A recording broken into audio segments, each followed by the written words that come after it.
They're sitting at 4-1, so whoever picks up the loss here out of top 8 contention, the other one will be moving right along.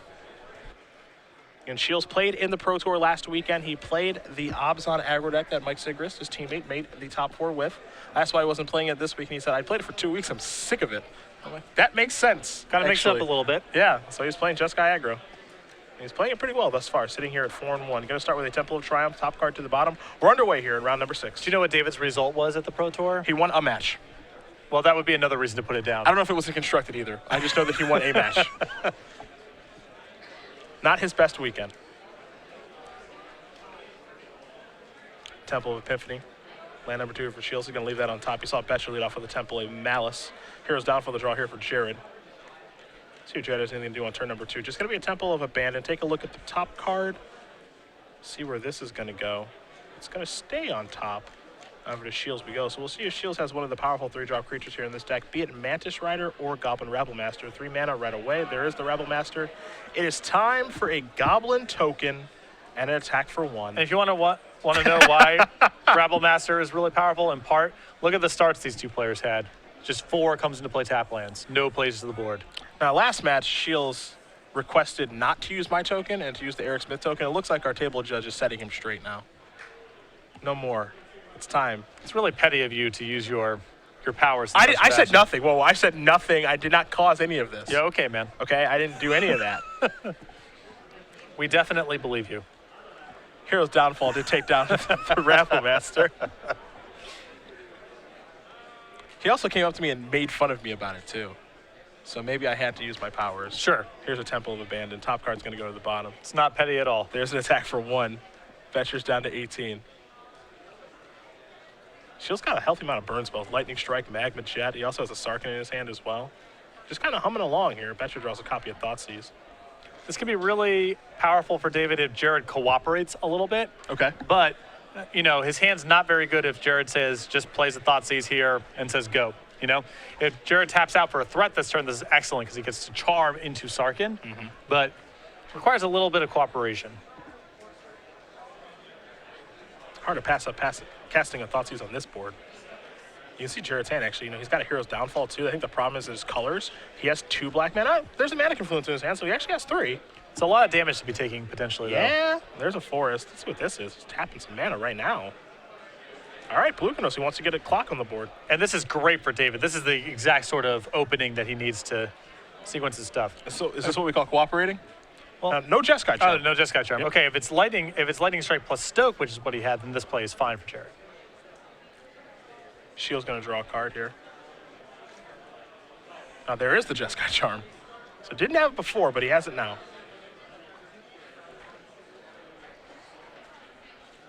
And Dave's going to go deep in the tank, a place he's very familiar with. Saw a lot of patience from David in his round 1 match against Rudy Briscoe earlier today.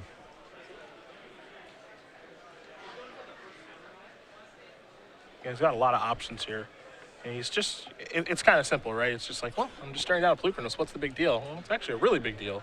A lot of decisions to be made here. Part of the problem here is if he starts off the turn with just attacking with the token, it's probably a giveaway. I mean, it gives away that Charm or Stoke or Sarkin is in his hand as a follow-up. So is there a lineup play that allows him to do what he wants to do while concealing some of the information about his hand? Well, this is the start, and Jared very quickly says that there's no chance I'm blocking. So we're into the second main phase now. Shields is going to play a Shivering Reef and just pass the turn back. So not going to deploy Sarkin, just going to leave the mana up for these burn spells. Jeskai Charm, you can use one of the modes on that as well. See how Boettcher wants to start things off as he's at 17. He's going to play Mana Confluence. And this is a pretty good place to start. It's a copy of Thoughtseize. So taking 2 here kind of stinks, going down to 15, but the information that he's going to gain is going to be very valuable. Yeah, David kind of wants to charm in response, but that's also not great to be doing here. I actually think you have to leave the charm in your hand because your 2 best cards are probably Charm plus Sarkin. Yeah. And so if you cast the charm and put it on top, well, Jared's just going to go, okay, I will take the Sarkin now. And now you're left with some mediocrity. So here's the grip. You see the Battlefield Forge, the Sarkin, the Charm, the Stoke, and the Lightning Strike. Boettcher's got to choose from those. But if he takes the Sarkin, he's also looking at 11 points of damage in David's hand, and Jared does not have a lot of pressure right now.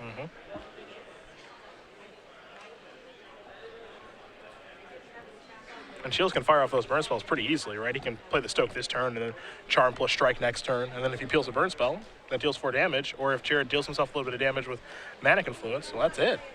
He does have the option of trying to get on the aggressive here and saying, all right, take Jeskai Charm and fight your token. Get you for 6. Yeah. Get to work that way. It's not an easy Thoughtseize. No. You see David there moving the Mana Confluence over to the side, like, you're not tapping this game. You might as well have one less land in play.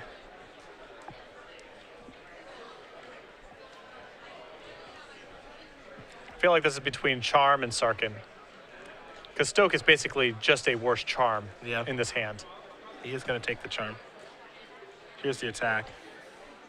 Looks like no monstrosity activation. So just an attack for 5. Shields are going to go down to 15. Boettcher looking at a Hero's Downfall again in his hand. That'll clean up the Sarkin. But that means that Shields actually has to cast the Sarkin. He's going to Stoke you right now. Put you down to 11. So Shields will untap and draw.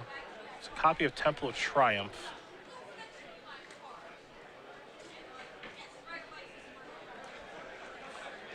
And if David curves into this Thoughtseize, it's pretty big trouble for him. Or sorry, into this Hero's Downfall, rather.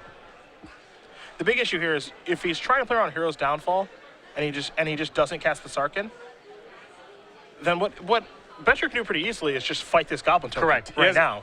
He has something left over with his mana. Yeah. And taking a point of damage here is very risky. Yeah, this looks like it's pretty free on the surface, but it is not. I mean, the Lightning Strike in hand puts Jared, if he takes the point damage down to 10, Lightning Strike is 7, and then another 3 plus a 4 does it. And he's willing to protect this 1 point. He'll fight. Token's going to bite the dust. Blue Chronos is now 6/6. After Shields, all you can really do is play that Temple. Leave that card on top, kick it back. So Shields was able to play around Hero's Downfall appropriately, but doesn't really accomplish a lot on that turn. Yeah.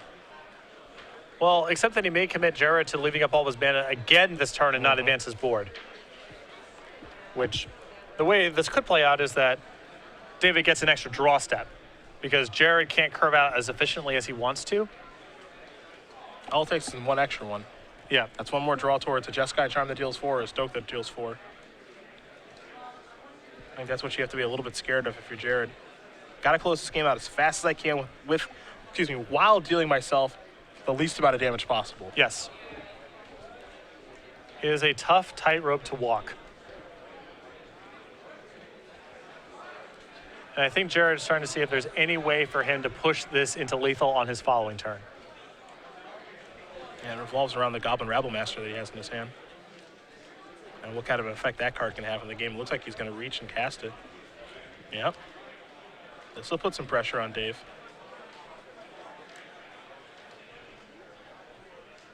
The Rabblemaster does open the window for this being a 2-turn game. And Shield says, I'm actually just going to kill that. So, in comes Blue Chronos. But even that's a huge win for Jared. Yeah, I think so. That's the Lightning Strike. That's not going upstairs. Yeah. I do wonder what Shields kept on top of his deck. Aha. Okay. So we're going to play a little bit of a different game now. Before we thought maybe he was going to go for the burn you out strategy. No more. Maybe slow you down and work my way into a dig through time strategy. Or, force you to commit mana on your own turn, advancing your board, and maybe Sarkin gets a hit in. Yep.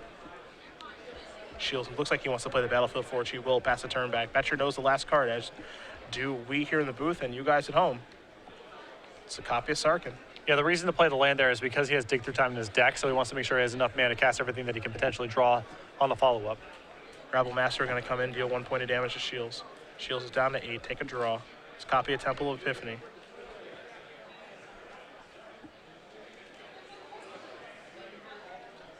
Now the question is how to use the Sarkin And does he want to lead with the scry first? I imagine he does, so he will. Take a look, get some more information. Take a look at the top card. It goes to the bottom. I think Sarkin might be forced to just kill the Rabble Master now. An attack for 4 doesn't seem all that likely. It doesn't put Jared into any sort of lethal spot. It also Jared simply has the option next turn of using the Rabble Master plus the token already in play to just kill Sarkin. So I think he kind of has to do this. It lines up with a Banishing Light play of trying to just play a longer game and hoping to outdraw Jared, but Jared's hand's pretty loaded at this point. And 2 copies of Stormbright Dragon, a Hero's Downfall, and he just drew a land for the turn. It's a Bloodstained Mire he's going to put into play. But Jared is able to still continue to kind of push things here. He's going to take 1 to cast Stormbright Dragon, but it doesn't matter as much now. Sarkin's going to bite the dust. 4 damage is going to come across. And now for Shiels, he draws a copy of Jeskai Charm. It's a little bit late to the party, and he's going to pack it up and pack it in. So Jared Boettcher is going to win game number 1 here over David Shiels. Jund aggro up a game here over Jeskai aggro. And that is a good lesson there. It's hard to win games using your burn spells as removal spells if you aren't applying a consistent source of damage. You know, if you have creatures in play, if your Mana Spreaders are hitting, go ahead and use Lightning Strikes and Stokes to kill creatures. But if you're on the Lava Spike plan and you have to do things like keep Banishing Light on top of your deck to remove a Pelucranos, it's really hard to win games that way. To the sideboards we go, and we will take a look at David Shiels first. 3 copies of End Hostilities, 2 Disdainful Strokes, 2 Negates, a Keranos, God of the Storm, 2 copies of Erase, 2 Bermazes, a Suspension Field, a Deflecting Palm, and an Ash Cloud Phoenix. I think that he wants to convert into a control deck of sorts here. I think he's better suited here. Instead of playing the 1-for-1 removal spells, trying to go to End Hostilities and the counter spells. For the same reason I like Keranos in this matchup, because it's a good way to win the game once you've removed all of Jared's stuff.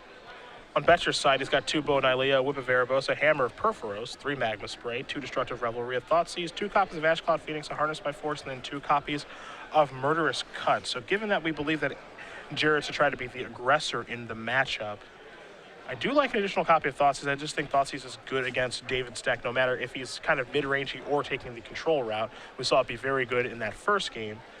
Murderous Cut is a card I wouldn't be surprised to see him bring in, but I think if David does adjust to being more of a control deck, maybe slide some of these creatures out of his deck, Cut could actually end up being a liability in a poor draw. This is a tough thing about the matchup here, if you're in Jared's seat, is how exactly do you sideboard? You have something like Bow of Nylea, where if David is keeping the burn sort of aggressive nature of his deck intact, Bow can be really good.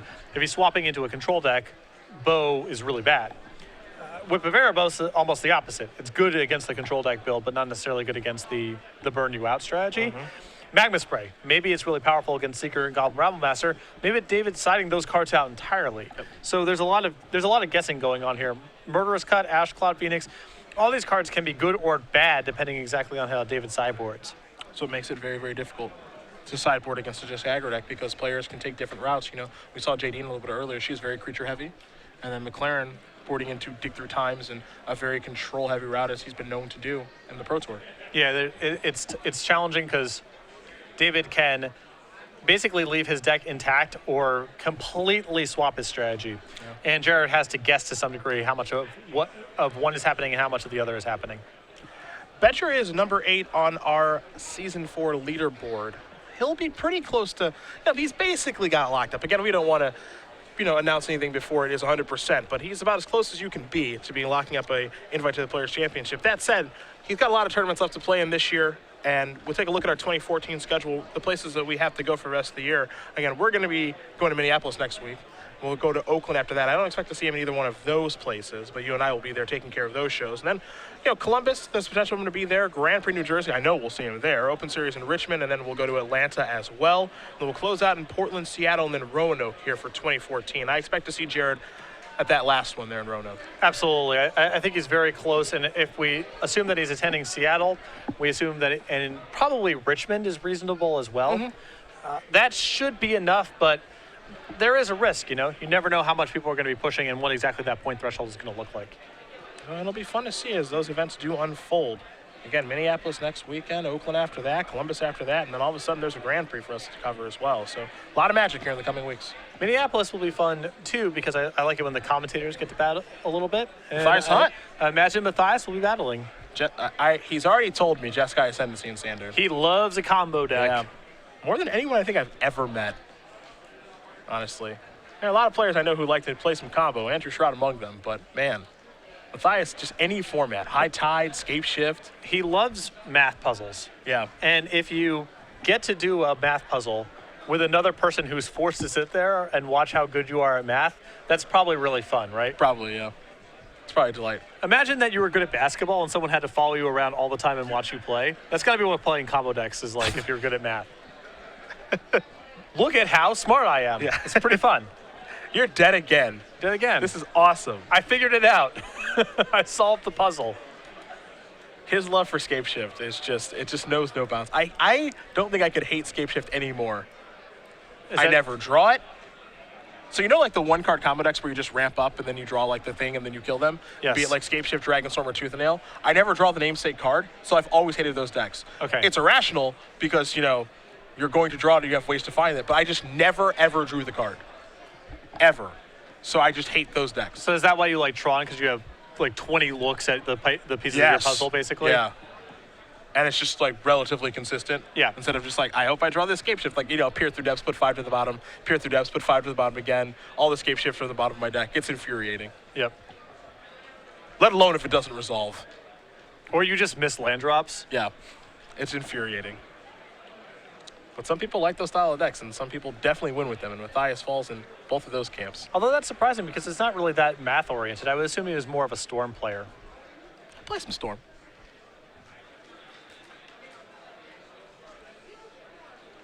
It sucks too because Tooth and Nail was like the best deck then. Or Yeah. one of the best decks. I just couldn't ever draw it. So I just didn't play it and then lost to it all the time. You do know exactly how irrational this sounds, right? Absolutely. 100%. I knew then that it was irrational. Yep. Looks like Shiels is going to take a mulligan here. It makes no sense. If someone came up to you during your competitive heyday and said, I'm not playing Tooth and Nail in this tournament because I never draw the Tooth and Nail, you would have made fun of them endlessly. Then and now. Then and now for not just that event, Yeah. at every event forever. Yes. I know how completely ridiculous this sounds, but when you go multiple tournaments without drawing Tooth and Nail, ever, you'll get on board. My irrationality comes in 3-color draft formats, like the Okay. one we're in. Okay. Where anytime I even try to dip my toe into a third color, I'm just color screwed horribly in every single game. Well, I watch my opponent start on Swamp, Mountain, Plains just 100% of the time. Your turn. A lot of that happened a lot of the time in Shards. Just the Forest, Nakadal, Plains, something like Steward of Valoron, No. Mountain, Woolly Thokdar. You're up. Yeah, I was a big fan of red-black Onyx Goblet decks. Ugh. You would. Yep. Gobble, gobble. That deck stunk. Drink up. It's a 3-1. The 3-1 Trampler for 2. You probably played a lot of that guy. If I'm lucky. Yeah, that Goblin. If I was lucky enough to draft it. Yeah. I think Goblin Death Raider. Looks like Shield's going to take a mulligan down to 5 here. See if he can overcome this. It's tough with burn decks to mulligan. Yeah. Hands certainly did not come together here. Boettcher looks pretty confident with the 7 cards he has. The old Onyx Goblet, huh? Oh, yeah. You were that guy getting those 14th. Well, I stopped getting them 14th at the local store once people realized what was going on. And the Gain Life Goblet became a higher pick as a result, too, because it's not good against the Black Goblet. It's a push, but you know what I mean. Yeah, we called that card in my local play group. We called it, you know that song by The Fray, How to Save a Life? I do We not. called it How to Gain a Life. Okay, that's sure. That's what we called that one. That's Marble Chalice, I believe is the name. Marble Chalice. Yes. How to Gain a Life. You have to know that song. Everyone knows that terrible Oh, song. yeah. Okay, yeah. Oh, yeah. I do Oh, know yeah. now. Yeah, that's what we used to call that in the local play group. Now that you gave me a taste of the chorus off key, I do remember that one. You didn't give me proper time to warm up. Haven't you been talking for 7 hours? You didn't give me proper time to warm up. I don't appreciate that at all. Fair enough. That song is really bad. It's pretty bad, yeah. Flooded Strand, it's on my playlist. Here is a Land of War waste for Boettcher. Shields will sacrifice his Flooded Strand. Get himself an island. Yeah, I would have been surprised if it wasn't. If you want me to I can have that be the alarm music for tomorrow if you'd like. Whatever you had on this morning was unacceptable, so whatever you want to change it to. The Marble Chalice Anthem. I would have preferred a funeral dirge than whatever you were playing this morning, so feel free to mix it up. Shiels will draw. Looks like he picked up a copy of Maz. There's Plains, the mighty Sunflower Plains. Boettcher. Another A-pack joint. Yeah, with an Urborg. Now here is the Death Dealer. He'll take 1 to cast it, so he's down to 19. Shields no red mana yet. The question is, does he have a second white mana, let alone a third land? It's a Flooded Strand. There's Burmas. Now he's just hoping, all right, do you have an answer? Hopefully not. Fetch lands are interesting, right? Where they're super powerful, obviously. But we think of fetch lands in the context of searching up dual lands, be it in Modern or in Legacy. And heck, in Vintage, too. But when they're just searching up normal basics, they're merely good. Yeah, they are okay mana fixers, but in low-power games or low-power formats, what's a better mana fixer, Flooded Strand or Battlefield Forge? Or Adakar Wastes or whatever? Sure. In your average standard or block format, the pain land, not the fetch land, is going to do better work mana fixing. It's only when dual lands get into the equation that they become really, really powerful.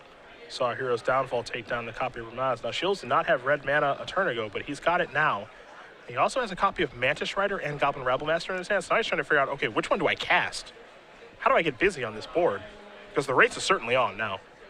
With his hand being only creatures facing a Rakshasa, I think that I would play the Flyer, because I don't think either of his ground creatures provide a lot of utility.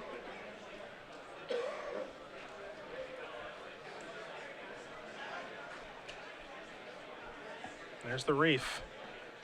Here's the Rabblemaster, going to take 1 to cast it. Goblin token coming in sideways. Boettcher going to lose a little bit of life, down to 18. Don't have a great look at Boettcher's hand. You can see Llanowar Waste there. The Death Dealer, he's going to draw a card. Let's see what he finds. Looks like he's boarded in the Bow of Nylea. Picked up a copy of Rabblemaster of his own. Definitely some power in Jared's deck. Oh yeah, the threat base is very good. Yeah.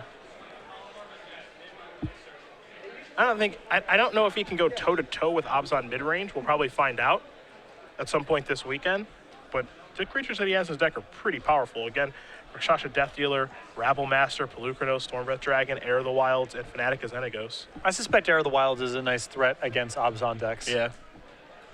If you're able to trigger the ferociousness of it, then Courser can't block it, Caryatid can't block it, and it's trading with anything that it's trading with is a much better threat than itself. Boettcher going to take 1 here. Get himself another Death Dealer. Actually takes 2, I believe. Oh no, never mind. He has the Urborg. You'll get these Orborgs down. Yep. I believe in you.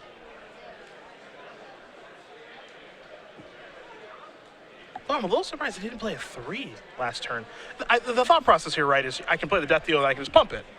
Or regenerate it, and whatever happens, happens. But now Dave can actually take a turn going over the top of him. Well, I think that Jared's plan for this, because his hand's a little land heavy, is say, all right, I'm going to play a 2-mana spell here, leave 2 mana up, which shuts down the Rabblemaster and, means that really only a token's hitting me. The next turn, I can play a 3 with the 2 mana up and kind of lock the Rabblemaster out of doing very much.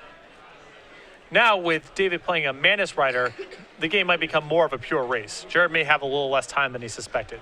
Another Goblin token into the red zone. Of course, Mantis Rider does have Vigilance. This game's getting a little bit interesting. Don't forget, Rabblemaster doesn't have to attack. It's Goblins do. So he'll block 1, 4 damage is going to come across. Boettcher's going to go down to 13. It's got a pretty painful mana base out there, too. Yes. Looked like Shields wanted to play that Flooded Strand. He's going to. His last card in hand is actually Burmaz. So it makes things a little bit interesting. Well, Jared's got the ground pretty well locked up here. So I don't think Burmaz adds a lot other than just kind of any creature is generically good here, helping him attack. Might buy him enough time, like blocking and maybe gumming up the ground a little bit, that he can try to get some more work done in the air. Though Yeah. the Bow of Nylea does make things a little bit difficult. Wasn't sure if Boettcher was going to board that in or how Shield was going to sideboard. Well, Bow of Nylea is a lot of damage for him to cast right now. Yeah, that's true.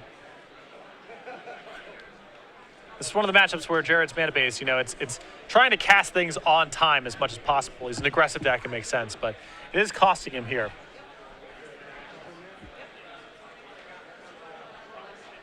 Fanatic.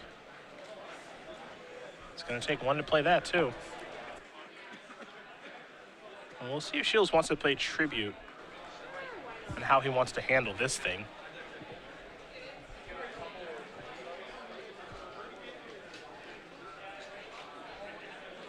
Well, giving Jared a 4/4 haster this turn is significant. I actually think he may want to make this thing a 4/4. Just not let it attack. Yeah. Might be right. Taking 4 in this spot, and you still have to take 3 the next turn. You know, as David's board is currently constructed, it's not like he invalidates the Fnatic the following turn. I can say with absolute certainty, excuse me, this is the best I've ever seen Fnatic as Xenagos be. But right now, it's very good. This is the closest I've ever seen the tribute trigger be. Yeah. Usually it's very obvious which one you're supposed to be doing. This is pretty complicated, but I think that Shiels is supposed to give him a +1/+1 counter here. Try to beat it down the road. Yeah. No, down the road's not very far. There's not that much difference between a 3/3 and a 4/4 on this board. So the question then is, do you want to get hit this turn or not? The answer has to be no. Yeah. So it's a 4/4 moving forward, which means he's not giving the beatdowns this turn. So now Boettcher's going to do a little bit of math. So, okay, you're going to get a Goblin. Maybe you get another Goblin. What happens if you have another Mantis Rider? What happens if the card in your hand is Sarkin and you need a red source? That's a question to ask, too. No, I think I like this double attack here from Jared because the Fnatic is already playing the role on defense that one of the Death Dealers was doing the previous turn. He's a little unsure. He turned them both sideways pretty quickly, I guess. Okay. And I like this attack, too. I think the question now is, you know, if you're Shiels, do you do any blocking? And if so, how do you do it, right? Because you can just say, Mantis Rider in front of one, Rabble Master in front of the other. I guess I lose my Mantis Rider, and then my Rebel Master trades with your Death Dealer, but then I don't have anything. Well, the problem is that Jared can also do the reverse, where I guess he's always going to kill your Mantis Rider. I think so. In trade. Yeah, I don't think David can really run a block here. I think what's kind of comforting about that, though, if you're Shiels, is, you know, as he kind of goes through the iterations of what happens if he blocks, I think there's a world where Jared can't pump. It's just get through 4 points of damage, push you down to 8. Yeah. I don't think Shiels is going to block. No, there's not a lot to be gained by blocking. Also, you just don't want Jared to trade here. Dave's on 5 cards. Jared's on 7. Mm-hmm. Trading 1 for 1 has to favor Jared, and David is really leaning on both of these creatures to give him a shot to win this game. So I think he's just got to take his lumps here. Well, Jared is going to pump, so he's getting super aggro. Shields down to 6. Jared has to take 1 for the pump. Shields going to draw a card. It's a Jeskai Charm. Okay. If he puts the Fnatic back on top of the deck, it's an attack for 2, 3, 4, 5, 6, 7, 8, 9. Comes up a little bit short. Well, the thing is, what he can do this turn is just send the 2 tokens plus the Mantis Rider. That's 4 points of damage down to 7. The Mantis Rider is 3 points of damage next turn, we assume, knocks him down to 4, and then the Jeskai Charm is lethal. The issue now is that both of these Death Dealers are lethal the next turn. Mm-hmm. So David does have to run a double chump block, but he can do that with the Bramaz that's in his hand plus his Rabble Master that's on defense. Okay. Aha! Everybody's getting in the club. Yep, there's your block. Ooh, are we lifelinking? We might be lifelinking. Yes. So he's going to take 1. Go down to 5, but we're lifelinking, so the Rabble Master's going to make him a 5 power creature. 5, 6, 7, 8, 9, 10, 11, 12, 13. He's going to gain 13 life. He's going to go up to 18. And he's also going to deal more damage. He's going to deal 4, 5, 6, 7, 8. That's just going to go down to 3, which means the burn spells are alive now, too. Yep. So he's got a lot of time, and most of his burn spells are lethal. So it's the hidden mode on Jeskai Charm, which is playing a huge role in this game. We think of it as, I'll put a creature on top of your deck, kind of the time ebb, or I'll deal 4 damage. +1/+1 and lifelink makes it maybe the best draw you could have had this turn. Yeah, and I was thinking, well, isn't he losing too much damage doing it this way? But no, he's not.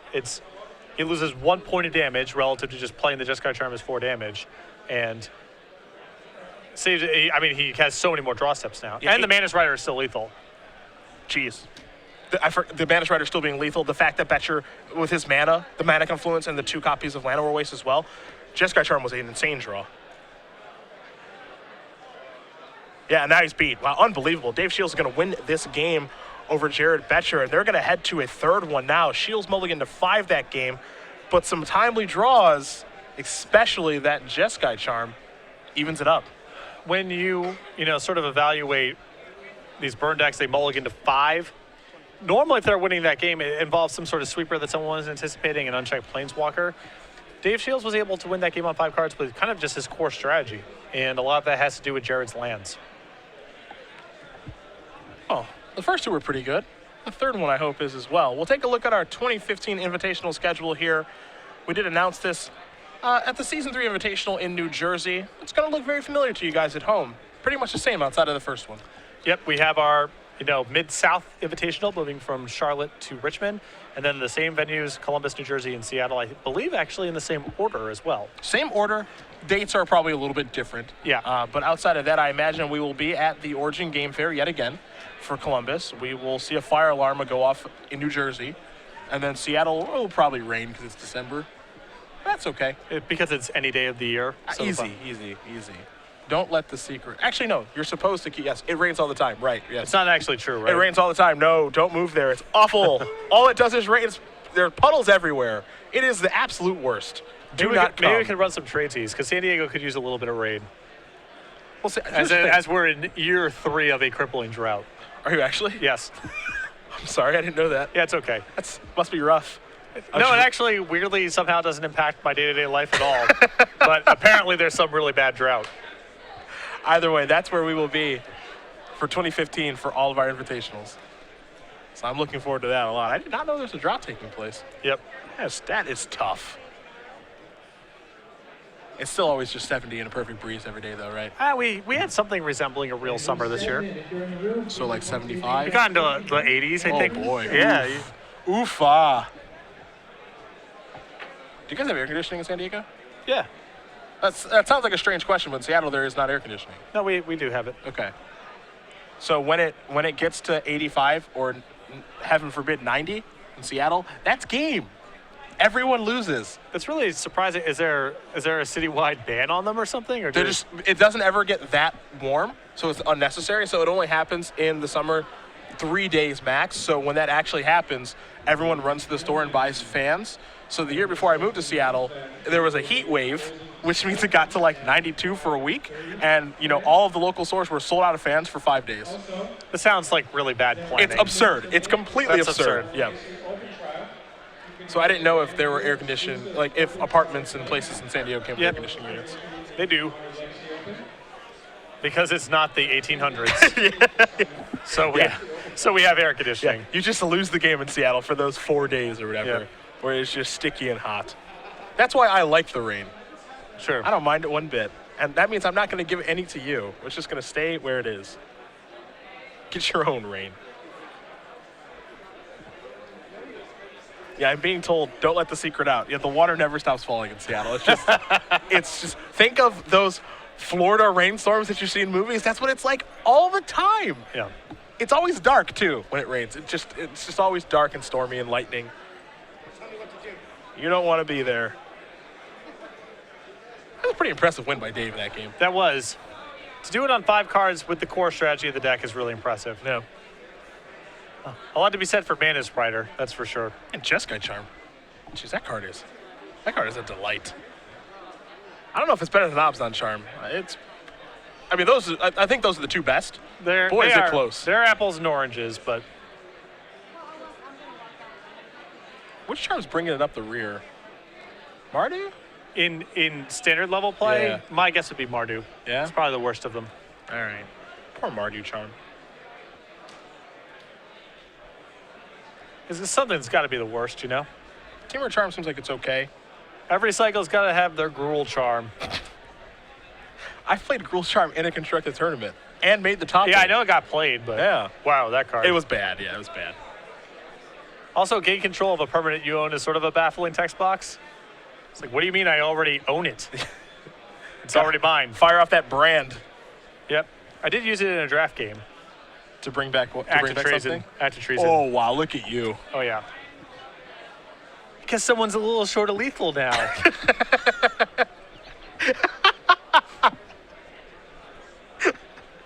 So I'll untap and kill you.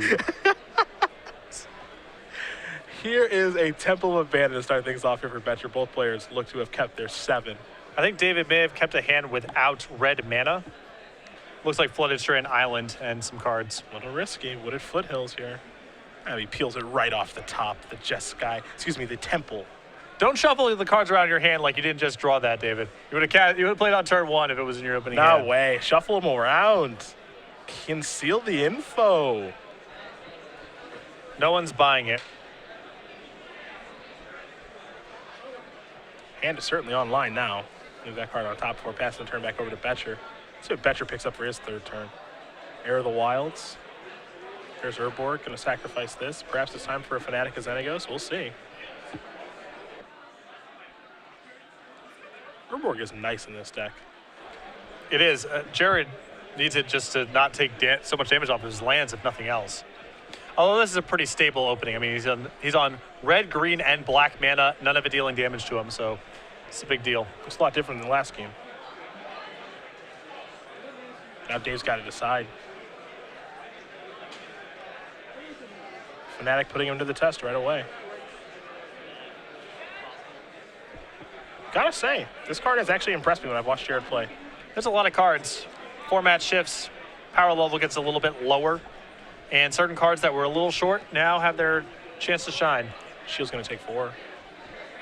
Looks like he picked up a copy of Dig Through Time for the turn. He's gonna sacrifice the Flooded Strand. Mantis Rider's gonna come in. Boettcher's gonna take 3, work his way down to 16. There's a Plains. We'll see if this Mantis Rider makes it through the turn. Does it ever get the opportunity to block this Fanatic of Xenagos? I don't think he's looking to block. I think this is a mana efficiency play here from David. He has Lightning Strike in hand. Okay. So I think he's trying to set up a race where when it's convenient, when he has mana left over, maybe he Lightning Strikes the Fanatic, or maybe he just saves it for Jared's head. All right.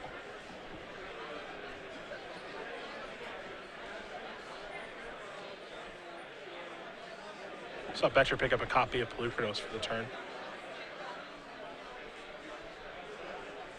There's a Swamp. Got plenty of black mana, though. See Bo and Ilea in the grip, too.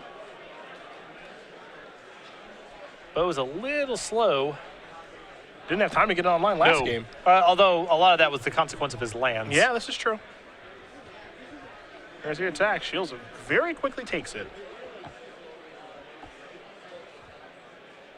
Mantis Rider is not looking to trade. Bigger dreams. Pelucranos. Shields gonna draw. Temple of Triumph is what he's found. And Temple is a huge deal here because Dave definitely needs a land and a second source of red mana. This opens up a line where we can play Mantis Rider again, hit again, hope that Jared can't kill him or remove the Mantis Riders, and then the burn spells clean things up. It's risky. Well, trading is risky for different reasons. Just gonna attack here for 3. Perhaps the big plan is to just Jeskai Charm the Pelucranos back on top of the deck, move forward that way. Yep. So he says, get that out of my office. Boettcher just puts it back on top of his deck very quickly and draws a card. So nothing changes here for Jared, looking at the same cards. There's the attack. Shield's going to take it again, consistent with what we've seen earlier.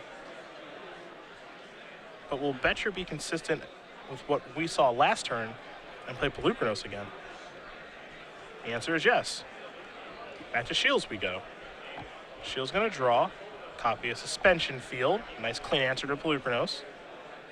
And you can see why he sequenced this like this after he scried with that Temple here.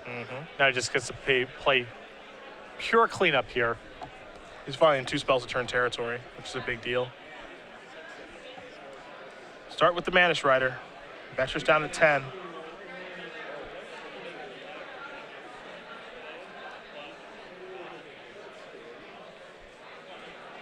I imagine we're going to see Suspension Field here. That'll take care of Pelucranos. Kick it back over to Boettcher. He's got a Lightning Strike in reserve if he needs to cast it.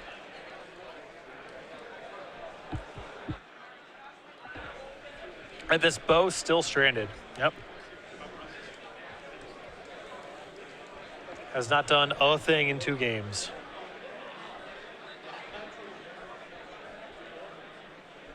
Every time I watch this Jeskai aggro deck, it always impresses me. Really good deck. I think it is good. Though I think a lot of that has to just do with there's a shocking number of games where Mantis Rider goes unchecked somehow. Yeah, it's strange. It's strange. You would think it'd be easier just to kill a 3/3 creature. But if this thing gets in 2 hits, heaven forbid 3, I find it very difficult for the opponent to win. When you look at Jared's list here, he has Stoke the Flames and Hero's Downfall Game 1 trying to maximize power. 3 Magma Sprays in the board trying to maximize speed, but not really great answers to Mantis Rider, and now this is happening. Yep, another Fnatic.